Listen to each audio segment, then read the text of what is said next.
Curiosos, ¿cómo les va? Este fin de semana estuve en el casamiento de Paula y Clara, dos amigas queridísimas mías, y que la verdad estuvo tan emocionante y tan lindo, no sé, verlas dar el sí ahí en el registro civil.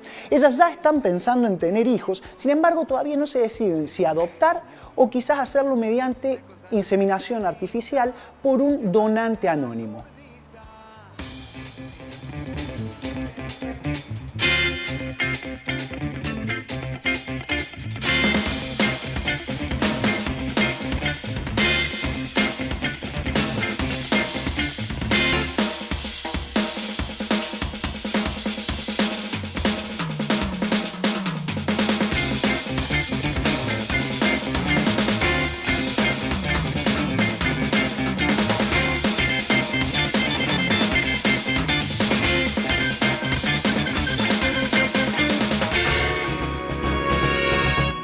Hola, bienvenidos a Curiosos por Naturaleza, este programa que intenta dar a conocer las distintas líneas de investigación de la Universidad Nacional de Córdoba. Los niños y niñas que viven en familias que no están compuestas por un papá o una mamá y los hijos son cada vez más comunes en nuestro país. Lo cierto es que, ¿qué son las familias diversas? Las familias diversas son aquellas que no están compuestas por este arquetipo clásico del papá, la mamá y los dos hijos, sino que están compuestas por quizá una mamá y sus hijos, un papá y sus hijos, quizás por dos papás y sus hijos o dos mamás y sus dos hijos, familias ensambladas, es decir, las opciones son muchas. Lo cierto es que cada día más niños viven en nuevos tipos de familia.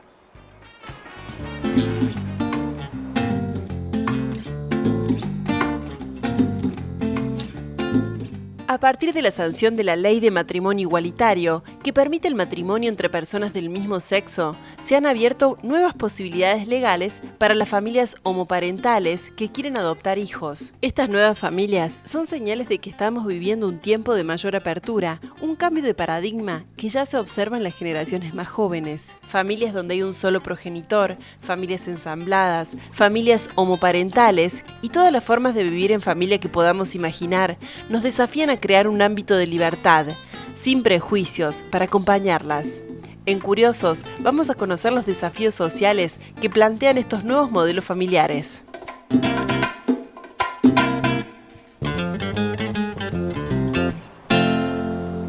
Familias diversas, el tema que tenemos para tratar en el Curiosos por Naturaleza del día de hoy. Y para eso ya está con nosotros María Belén Miñón, quien es abogada especialista en Derecho de Familia y además profesora de la Facultad de Derecho y Ciencias Sociales. Bienvenida a nuestro programa, Belén. Muchas gracias. Un gusto que estés acá. Te hago una pregunta, ¿cuál es tu posición respecto, no sé, a estas voces que se han alzado en contra de la crianza de niños en familias homoparentales o familias diversas? Bien, yo tengo una posición tomada también avalada por mi praxis, porque he visto cómo hay problemas que trascienden a la composición familiar. Hay problemas muy profundos y muy graves, vulneración de derechos muy graves en familias ultraconvencionales, en familias excelentes para una visión hegemónica, y también he visto cómo hay familias del mismo sexo que han criado de una manera excelente a sus hijos, superando escollos y realmente adoptando el posicionamiento de adulto en relación a un niño. Y sobre todo he visto esto desde mi experiencia haciendo adopciones de parejas del mismo sexo que han logrado superar situaciones tremendas ocasionadas por familias convencionales. Y solamente la vocación de padre, digo yo, o el deseo de ser padres es lo que motoriza también las buenas acciones y la buena crianza de los niños. Exactamente. Y tiene que ver más que con la identidad de género o con la orientación sexual o con la conformación familiar, con una cuestión de un don de humanidad que cada uno tiene y da cuenta de eso al momento de criar a sus hijos. Bueno, súper interesante el tema. Entonces, nosotros ahora nos vamos a ir a un corte, pero enseguida vamos a seguir charlando con María Belén acerca de familias diversas. No se vayan, que ya volvemos.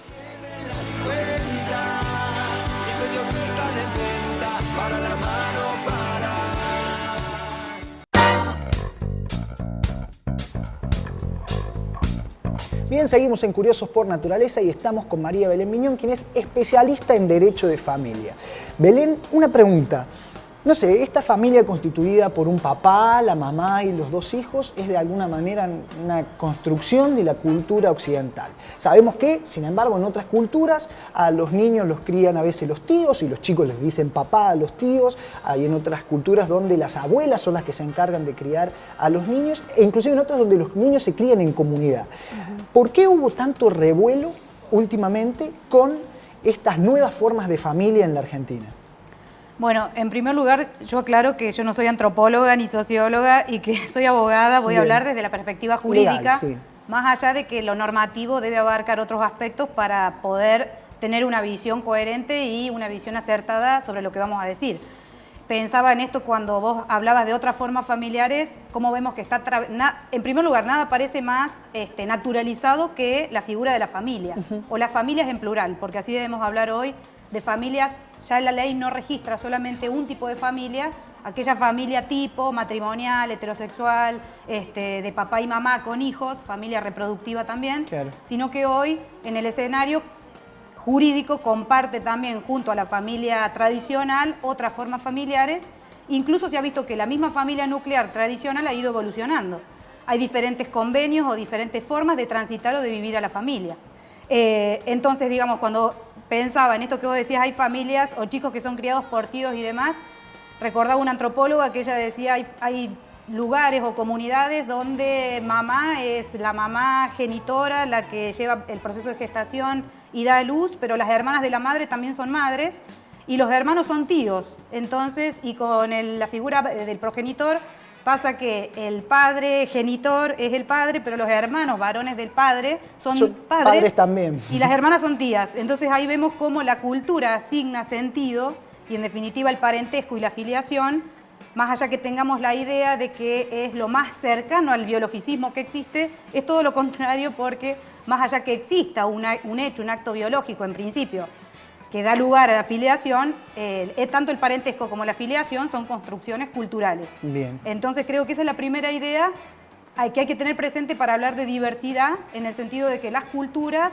van moldeando y van otorgando sentido a un acto en principio biológico, como puede ser también las distintas formas familiares, superando esta visión tradicional del papá, mamá e hijos. De la familia tipo. Exacto. Belén, y hablábamos también de un marco legal, ¿no? De que existe un nuevo marco legal para este nuevo tipo de familias. Sí. De alguna manera esto en la práctica se ve en los hechos, se ve reflejado en la vida diaria de las familias, este nuevo marco legal que existe en su forma de vida. Sí, totalmente. Mira, digamos, la síntesis de estos reconocimientos legales fue la última modificación del Código Civil y Comercial, pero la diversidad familiar ya viene, digamos, los hechos siempre anteceden el derecho y esto viene ya desde, hay una transformación en las familias y en las formas familiares desde hace más de un siglo. Pero, por ejemplo, en la década del 80, cuando se sanciona la ley de divorcio, se visibiliza con mayor nitidez a la familia ensamblada. Por ejemplo, Cecilia Grossman ya en esa década empieza a trabajar el tema del ensamble familiar y de los hijos afines y progenitores afines, lo que antes llamábamos madrastra, padrastro, exacto, hijastro.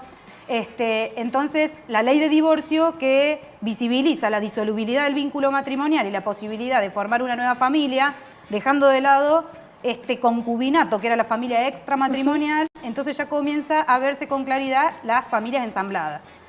Luego, con la ley del 2010 de matrimonio igualitario, entra en escena, porque parecía que antes no existía, pero en ya realidad existía no es así, desde obviamente, mucho tiempo, fue darle un marco legal a eso. Exactamente, y entonces en el 2010 aparecen en escena las familias homoparentales, es decir, las familias del mismo sexo con hijos, porque también se discutía si podían acceder las personas del mismo sexo a la institución matrimonial y también a la adopción o a las formas de parentalidad o de filiación. Bien, en eso particular también me gustaría hacerte una pregunta, pero antes me gustaría que veamos un tape de José y Diego para ver por dónde anduvieron. Vamos Bien. a verlo.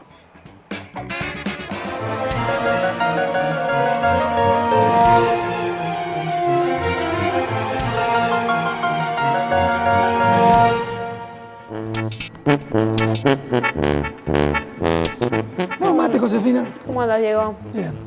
¿Sabés quién me escribió No. hace un ratito? Enrique, ¿te acordás? Ah, la pareja de Lucho. Sí, están con Rodrigo esta tarde y nos invitaron a tomar unos mates si queremos pasar. Uy, qué pena. Estaría buenísimo para ir a tomar unos mates y verlo a Rodrigo. Pero no puedo, tengo que terminar de acomodar todo esto. Mirá el lío que me han dejado. Bueno, Pero vos podés ir. sí, yo entonces ahora voy y les dejo un saludo de tu parte si querés. Listo, yo termino acá y te llamo por Dale. teléfono. Nos Nos vemos vemos. Hasta luego.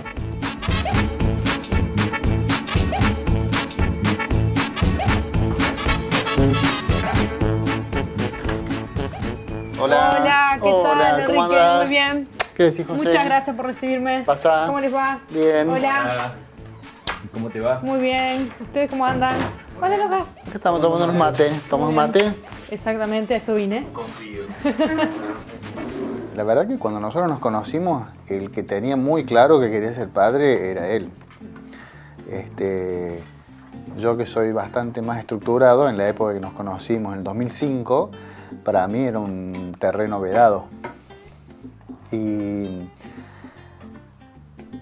nada, yo sí sabía muy bien de los deseos que él tenía de ser padre y nunca me había permitido explorar esa posibilidad.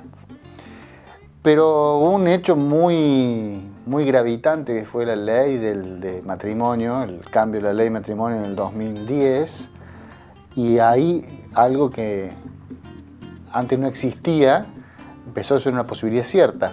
Y uno se permite entonces explorar mentalmente, hipotéticamente, y se da cuenta que el hecho de no haber pensado antes que lo podías hacer era básicamente porque estaba tan fuera de los alcances que uno creía que era uno el que no lo quería. Y descubriste que había un deseo que estaba ahí, listo para ser desarrollado. Y empezó así la cosa. Y en el 2012 nos inscribimos en el registro. Esencialmente lo que hicimos fue empezar a hablar con todo el mundo y a contarle a todo el mundo que estábamos inscritos en el registro y que queríamos ser papás. Y así fue como nos enteramos que existía Rodrigo y lo conocimos y empezamos a vincularnos con él. Y después de un camino que tuvo sus altos y bajos, hace poquito ya tuvimos la sentencia del juicio de adopción. Vos ya los estabas conociendo. ¿Cómo te conociste con ellos? ¿Cuándo fue la primera vez que los viste? Fue hace 3 años en el Laberro de Tel, Ajá. que queda en Cruz Chica, en la cumbre. Tomamos unos mates y después yo fui el que les preguntó si venían a adoptar o no. Legalmente después la cosa se afianzó al año siguiente cuando tuvimos la guarda con fines de adopción, la guarda judicial. Pero ese día de cuenta básicamente nos apuró a nosotros. Nos preguntó, Claro. ¿cómo es la onda acá? ¿Qué dijo tu mamá cuando vos te casaste con él? Claro. Y bueno, le explicamos cómo era la cosa y dice, hay gente que no le gusta que los hijos se casen un hombre con un hombre o una mujer con una mujer, pero está mal. No tiene que ser así. No, sí, tenés razón. Y sí, ¿no han pensado si quieren adoptar un hijo? Sí, hemos pensado. A mí, van de pavo. ¿Qué estamos haciendo acá? En su momento, cuando él llegó, creo que había como una cuestión más egoísta, pensaba más en el placer de la compañía del hijo, ¿no? En disfrutar, en tratar de o regocijarlo, hacer de comer, darle con todos los gustos, mimarlo, ¿no? Eso. Y bueno, con el tiempo hemos aprendido a conocernos, porque bueno, es una construcción que se hace bastante rápida, ¿no? Sobre todo con los chicos más grandes, que tenés que hacerlo medio ahí a los sopetones. Y cuando él llegó en un fin de año cuando terminaban las clases y estaba todo bien, fue genial esas vacaciones, pero después hubo que empezar a trabajar de nuevo. Bueno, hay algunas falencias que tiene el sistema que no te reconocen, de darte la licencia por adopción, sobre todo si sos varón, si el chico tiene más de 7 años, entonces todo queda como a consideración del jefe de personal para ver cuántos días te va a dar si es que te da. Y eso fue bastante complejo, bastante sufrido, si se quiere. ahora ya estamos más acomodados y relajados. Yo te diría, por ahí como el mayor impacto, las expectativas que me pasaba a mí era mi entorno más cercano, mi familia, mis amigos, cómo iba a suceder esa integración. Fue como muy relajada, hubo mucho amor también. Y compañero de Rodri, cuando me preguntaron, ¿pero cómo? ¿Que se fue? ¿No era tu papá? ¿Y él qué es? Y también es mi papá, yo tengo 2 papás. Ah, mortal.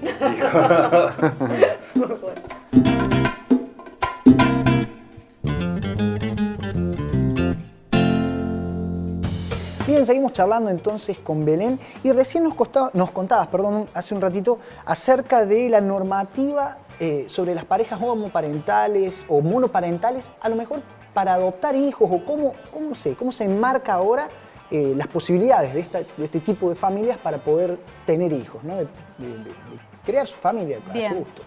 Mira, me parece importante trascender en cuanto al análisis también de que las formas de acceso a la paternidad, maternidad o a la parentalidad pueden ser a través de distintas vías, pero para las familias del mismo sexo como para las parejas de distintos sexos. Bien. Por ejemplo, acceder a través de la adopción, a través de las técnicas de reproducción humana asistida, también a través de otros acuerdos que se vienen viendo, como por ejemplo convenios de paternidad o convenios de coparentalidad, así se llaman, donde hay personas que sin ser una pareja conyugal o sin ser una pareja erótico-afectiva, decide con un amigo o con un conocido o con alguien crear un proyecto de paternidad más allá de que sean una unión conyugal o convivencial.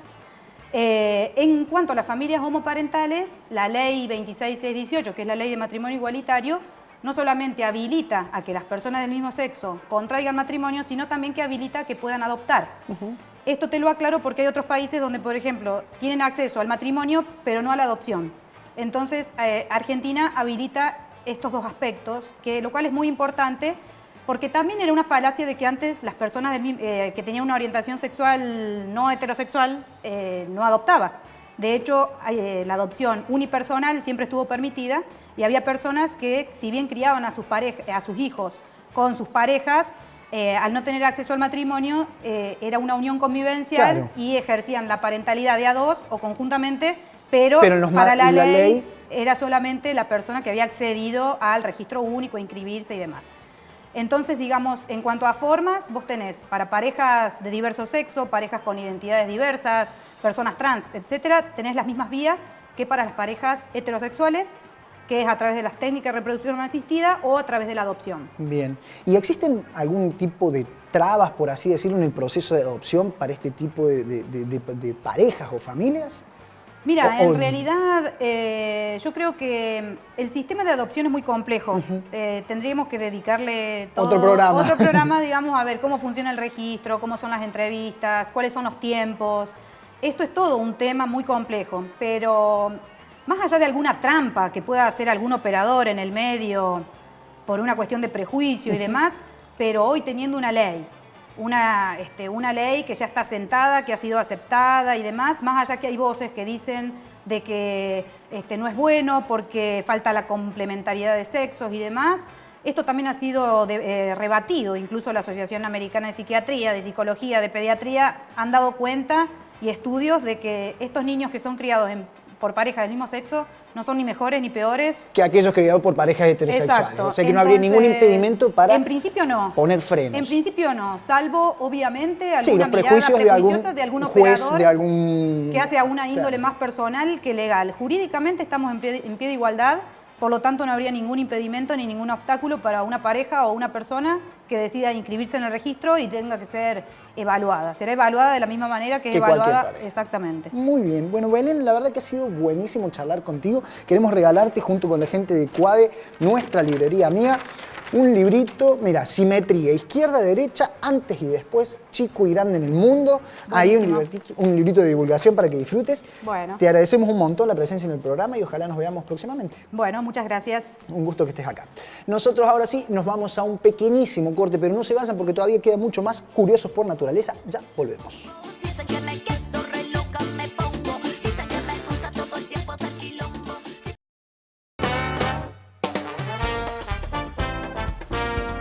Bien, seguimos en Curiosos por Naturaleza y llegó el momento de la agencia de noticias Un Ciencia de la Mano de Majo Villalba. ¿Cómo estás? Hola Franco, ¿bien? ¿Todo bien vos? Muy bien, todo tranqui. Contanos qué trajiste para compartir con los curiosos el día de hoy. Bueno, hoy traje para contarles un trabajo minucioso y muy detallado que hicieron profesionales para identificar el lugar exacto dentro del edificio de la D2 donde fueron fotografiadas algunas víctimas de terrorismo de Estado para construir su prontuario. Bien, aclaremos que el D2 es el Departamento de Informaciones Policiales, tristemente conocido como el D2, ¿no? El D2, exactamente. Bueno, te cuento, Franco, que durante 4 años un investigador de la Universidad Nacional de Córdoba, junto con un técnico en fotografía, fueron al Archivo Provincial de la Memoria para analizar estos negativos, estas fotografías encontradas y relevar pruebas en el lugar, porque la idea, el objetivo, que por suerte se cumplió, era establecer una conexión entre estas fotografías y los lugares exactos donde fueron tomadas. Bien, entonces contanos un poquito cómo fue este proceso de reconstrucción a través de los negativos que encontraron con las fotografías que ya estaban, no sé, al alcance del Archivo Provincial de la Memoria. Bueno, una vez que la justicia en el año 2005 se encuentran estos documentos, la puso a disposición del Archivo Provincial de la Memoria, allí empezaron a investigar lo que encontraron, porque ¿qué pasa? Las fotografías comunes tenían un recuadro negro donde estaba la imagen de la víctima, bueno, del detenido, con el número de prontuario. Los negativos revelaron un contexto más allá, en donde se podían ver otras cosas, como incluso caras de otras personas, algunos objetos, otras situaciones. El fondo, quizás. Los fondos, exactamente. Entonces, en base a esos datos y a otras cuestiones, a otros elementos más técnicos que también incluyeron, como por ejemplo, estudiar los planos de la D2 en su momento y también en distintas épocas, hasta la época actual, o por ejemplo, las cámaras de fotos que se utilizaban, los negativos, bueno, todos esos elementos técnicos los ayudaron a hacer este trabajo tan minucioso que les llevó muchos años de reconstruir y de poder lograr identificar ese lugar exacto en donde fueron tomadas esas fotografías. Entonces podían, no sé, cotejar quizás la foto que habían visto ahí y ver si habían pasado por el D2, en donde realmente hablamos de detenciones clandestinas, y diferenciarlas quizás del prontuario que existía por la jefatura de policía que funcionaba en el Cabildo, ¿no? Claro, lo que actualmente es el Cabildo Histórico. Exactamente, Franco, trabajaron, los negativos eran 130.000, son fotografías tomadas por la Policía de Córdoba entre los años 60 y 1992. Ellos se detuvieron en las fotos tomadas a mediados del 70, en la primera y la última fotografía tomadas en el patio de la D2, y allí se logró hacer una clasificación, además de distinguir en qué lugar se habían tomado las fotos. La clasificación que se logró fue contundente y fundamental porque, por un lado, entendieron o descubrieron cuáles fotos habían sido tomadas en la jefatura, que eran esos detenidos eran detenidos legales, y por otro lado, cuáles eran las fotografías tomadas en el tristemente célebre D2, que eran detenidos ilegales de una forma clandestina, por supuesto. Bueno, entonces un pasito más para poder seguir bregando por la memoria, la verdad y la justicia y descubrir qué sucedió con las víctimas del terrorismo de Estado en 1970. Sí, es un trabajo fundamental porque se trata de pruebas realmente contundentes, pruebas materiales que le dan una imagen a cosas que se habían estado atestiguando en los juicios, pero finalmente se tienen pruebas materiales. Bueno, buenísimo, la verdad. Felicitaciones por el trabajo para la gente de la universidad. Es. Vamos entonces a ver si te parece, Majo, el ojo curioso, que esta vez estuvieron en el Colegio Nacional de Montserrat, donde se ubica el primer ascensor que hubo en la provincia de Córdoba. Vamos a verlo.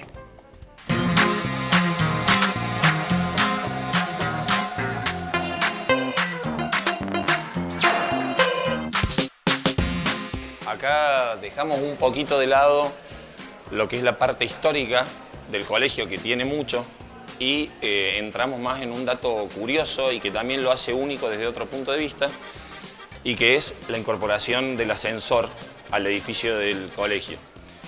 Para eso tenemos que sí hacer un poquito de historia y hablar que entre 1927 y 1930 el colegio arquitectónicamente se modifica y cambia mucho. Se hace lo que es el segundo piso y la torre, que estuvo esa obra a cargo del arquitecto Jaime Roca.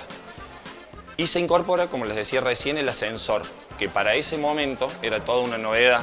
Incluso hoy sigue siendo algo muy difícil de encontrar, sobre todo en otros colegios de la República Argentina, un ascensor que evidentemente une la planta baja con el segundo piso. Estamos en el año 2017, está cumpliendo 90 años. El ascensor es uno de los primeros ascensores que se instaló en la ciudad de Córdoba con una maquinaria absolutamente distinta a cómo funcionan los ascensores, con todo un régimen de poleas y un motor que sirven para equilibrar el peso de la cabina.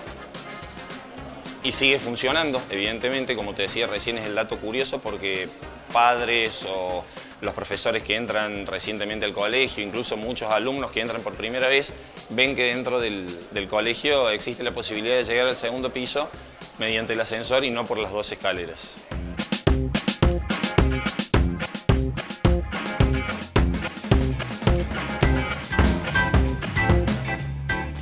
Bueno, 90 años entonces de este ascensor. Majo, ¿usted se animaría a subirse a este ascensor y al segundo piso del Montserrat? Soy claustrofóbica, creo que no. No te animaría. Bueno, 90 años entonces cumple el primer ascensor de la provincia de Córdoba. Sí, todo un lujo. Majo, llegamos al final del programa del día de hoy. Nos vemos la semana que viene, ¿no? Nos vemos la semana que viene con más noticias científicas. Perfecto, nosotros les decimos, como siempre, que esperamos haber estado a la altura de su curiosidad y que nos volvemos a encontrar la semana que viene con más Curiosos por Naturaleza. Chau, chau. Cada vez que me imagino el momento de partir, se me cierra la garganta y me muero por pedir que me mires a los ojos, que me digas sin decir que lo malo fue tan bueno que podrías repetir una vez más.